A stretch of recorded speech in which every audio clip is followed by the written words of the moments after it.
noong Oktubre 23, 2005 ng Papa Benito ika-14. Kapistahan tuwing ika-2 linggo ng Mayo.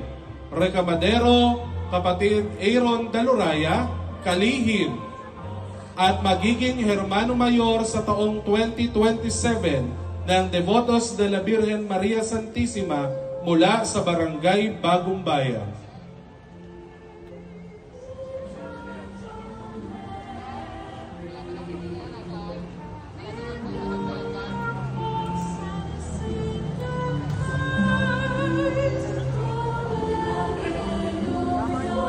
Kinikilalang Prinsibini ng Gitnang Kapatagan.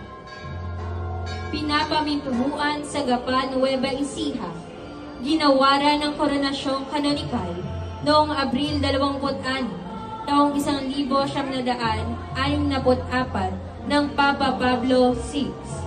Kapistahan Mayo 1, Recamadero, kapatid Ferdinand Montano ng Barangay San Gabriel.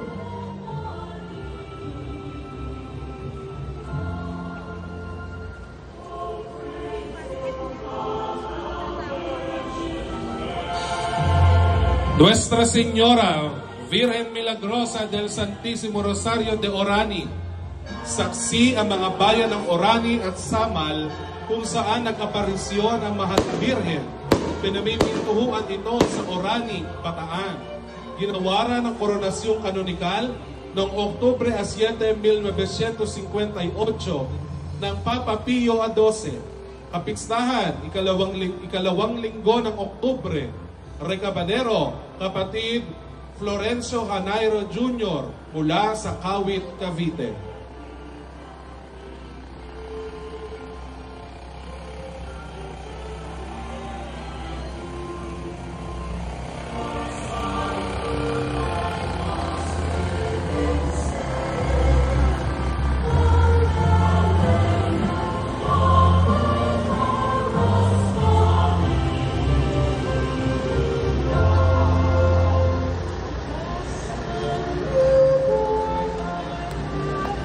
Del Pronto Socorro de Boa.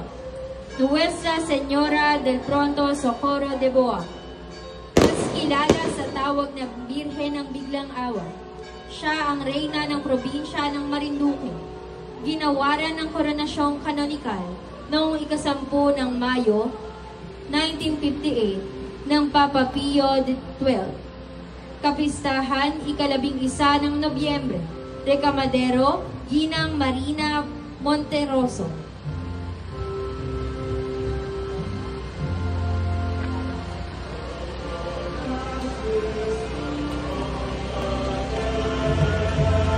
Nuestra Señora del Santísimo Rosario de Manaoag, si Maria ang laging tumatawag sa atin.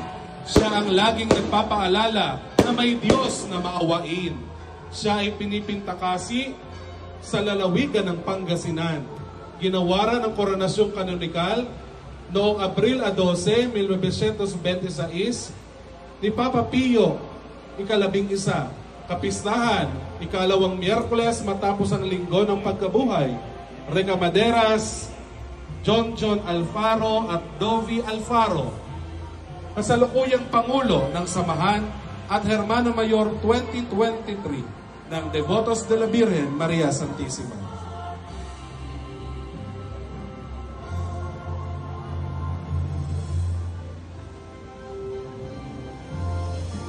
Dadako po tayo sa natatanging debosyon sa Mahal na Birhen sa bayan ng San Francisco de Malabon. Maria Auxiliadora de los Cristianos. Si Maria ang tagapamagitan natin papunta kay Jesucristo. Ang ating bayan ay may bagong usbong ng parokyang ipinangalan sa kanya sa Barangay Tejero. Kapistahan, Mayo 24. Recamadero, Mary Help of Christian Parish, Reverendo Padre Randy De Jesus. Ito po ay sasamahan ng mga parokyano ng Mary Help of Christians Parish mula sa Barangay Tejero. Maraming salamat po sa inyong pakikiisa.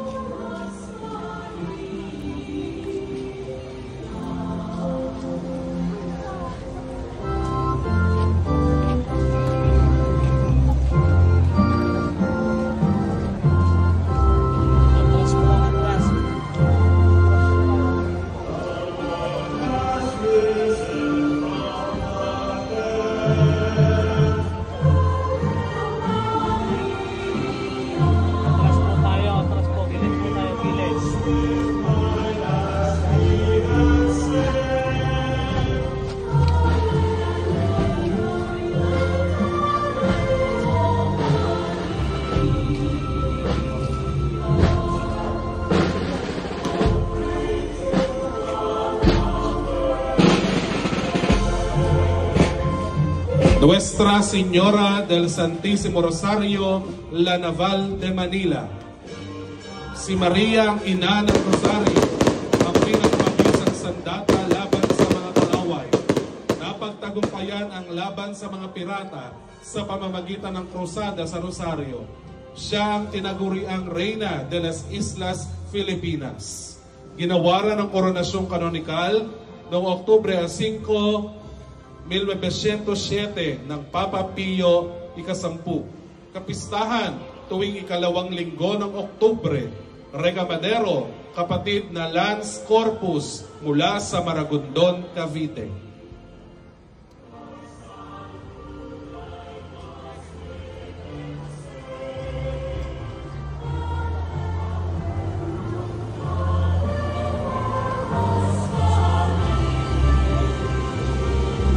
Nuestra Señora de Guadalupe de Javalera. Ang titulo ng Mahal na Birhen ay tanyag sa mga bansang Latina Amerika. Dito sa ating lungsod, ang Mahal na Birhen ay may sariling parokya at kilala sa tawag na Mama Guada ng Barangay Javalera. Kapistahan, Disyembre 12, Regamadero, Kagalang-galang Kirby Javier Salazar. Kasapi at dating Hermano Mayor ng taong 2016 ng Devotos de la Virgen Maria Santísima.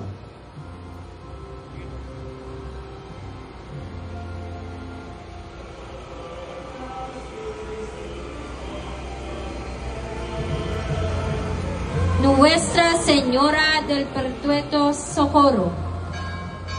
Ang mahal na ina ng laging saklolo, ang mahal na Birhen ng Masang Pilipino, o mas kilala sa tawag na Birhen ng Baclaran. Siya ay laging andyan, handang dumamay at makinig sa ating mga dasal.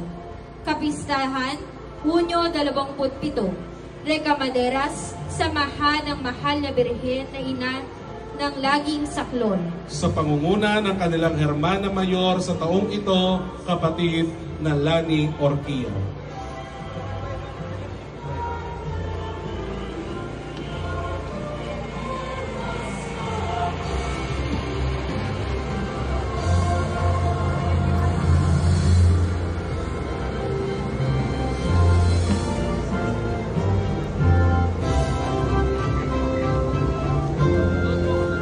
La Virgen Medalla Milagrosa.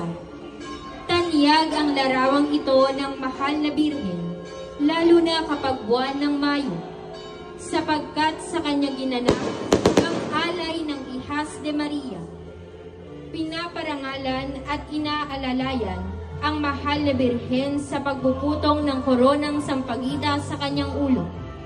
Kapistahan, Nobyembre 27, Recamadera, samahan ng Ihas de Maria at Legion of Men.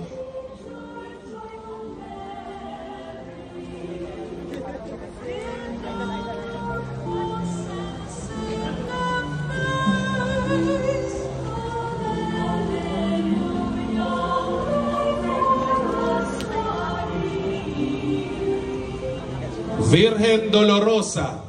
Matimyas ang pagmamahal ng mga Gentriseño sa imahen ng Virgen Dolorosa o mas kilala sa tawag na Lola.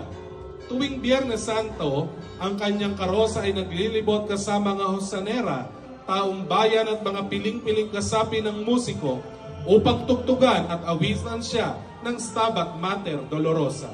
Kapistahan, gabi ng Biyernes Santo. Recamadera, Ginang Josefina Arnaldo Pascual at pamilya ng Barangay Sampalucan.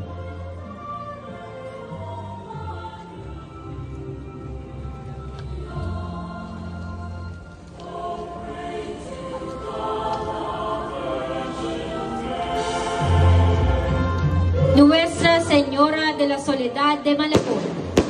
Ang Soledad de Malabon ay isang replika ng Birhen de la Soledad ng Deporta Baga. Dumami ang kopyang larawan ng Soledad ng Deporta Baga dahil sa dami ng deboto nito. Natatangi ang bayang Malabong, General Trias, Cavite dahil sa pagkakaroon ng isang replika ng Birhen dito sa atin. Recamadero, Kapatid Eman Roque, kasapi ng DVMS mula sa Barangay Bibora.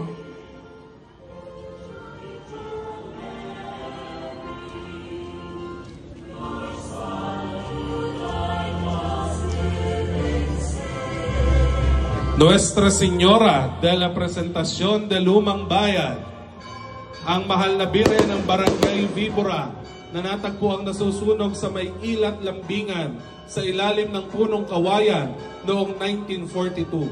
Ginawara ng koronasyong simbolikal noong Mayo 26, 2012 ng lubhang kagalang-galang Manuel Sobreviñas, Obispo Emerito ng Imus. Kapistahan, unang Biyernes, Sabado at Linggo ng Hunyo at Disyembre at 31. Recamaderas, mga anak at apo ni Ginang Lydia Clamor de Leon ng Barangay Bibora.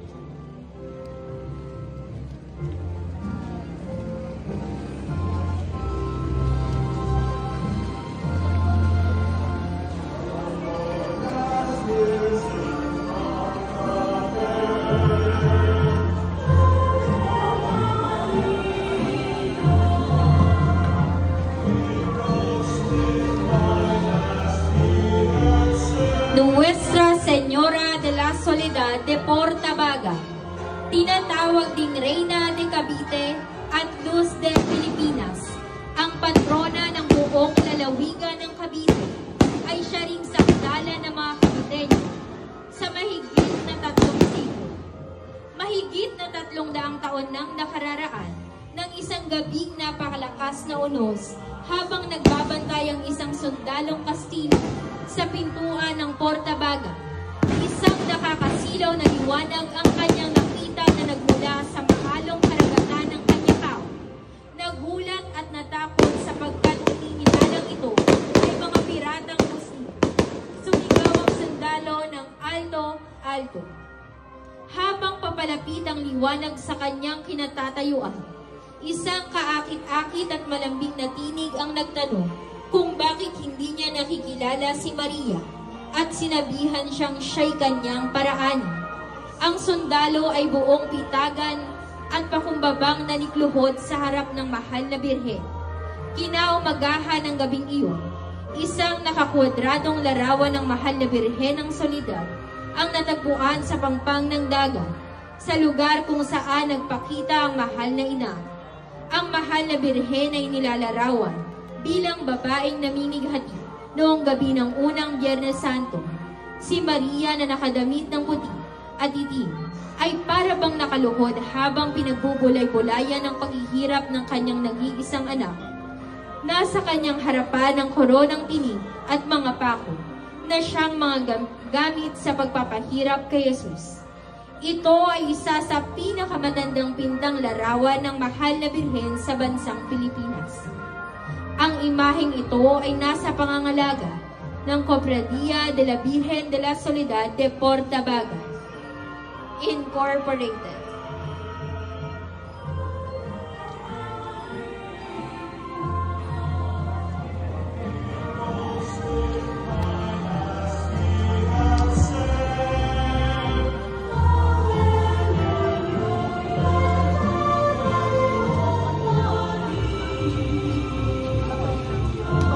La festejada, Virgen la Purísima, ¡viva la Virgen! ¡Viva la Virgen! ¡Viva la Purísima!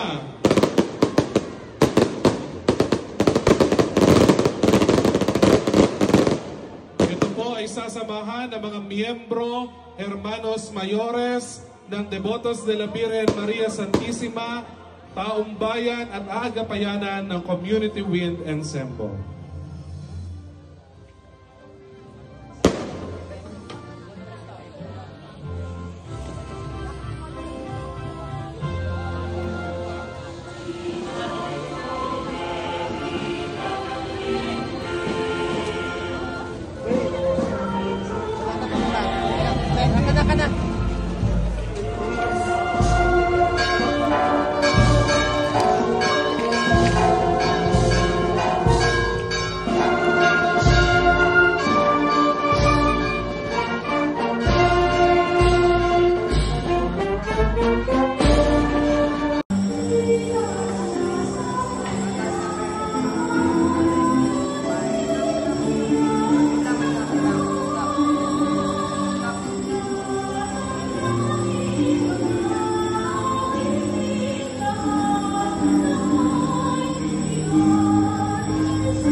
masigapang palampakan sa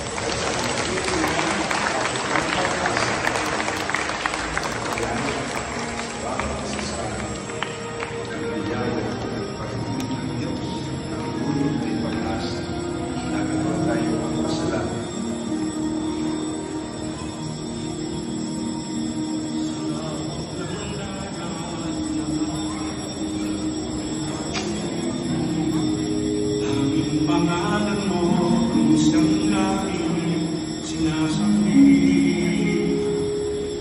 Hanap-hanap ang pangako ng iyong lamig. Inaasahan mo'y na'y nasa iyong piling. Sa araw-araw na pagsusundo sa buhay, ikaw lang ang isang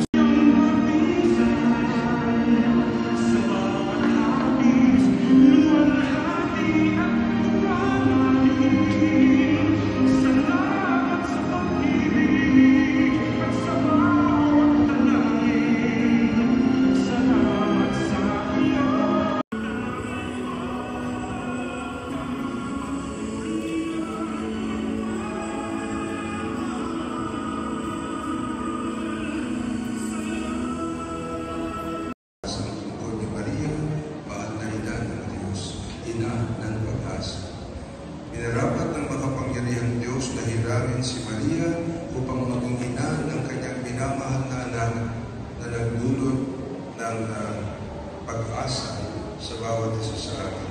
Minarapat din niyang humirang mula sa sambayanan ng mga taong magmumuna at maglilingkod upang ang bayan ay maakay tungo sa pagpapanibagong pinapangarap niya para sa atin.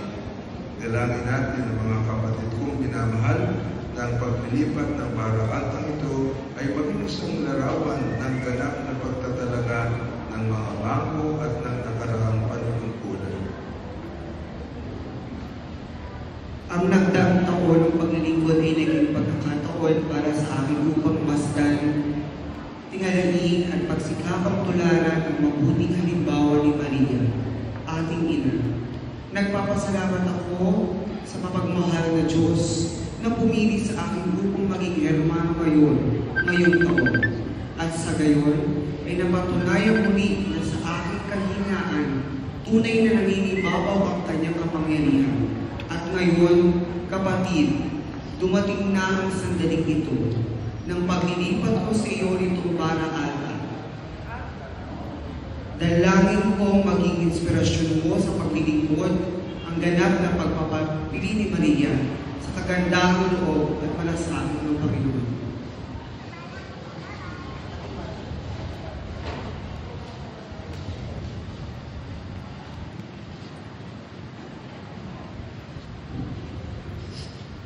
Salamat, kapatid ko.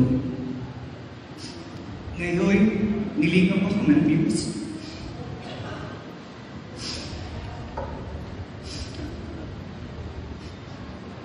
At pinaging dapat na maglingkod na sasama at makikisa sa sambayanan sa susunod na taon. Buong puso kong tinatanggap ang baraata ni Maria. Ating ina, pinangangako kong sisikaping maging tapat sa tungkuling kaagapay itong magandang karangalan.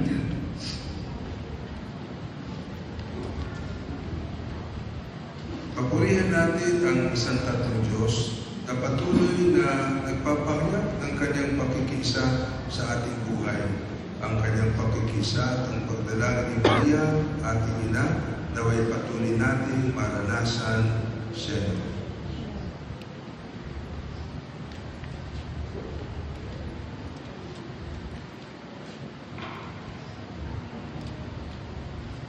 Muli, pasalamatan natin ang hermano sa pamato, si Mark Jomper San Diego,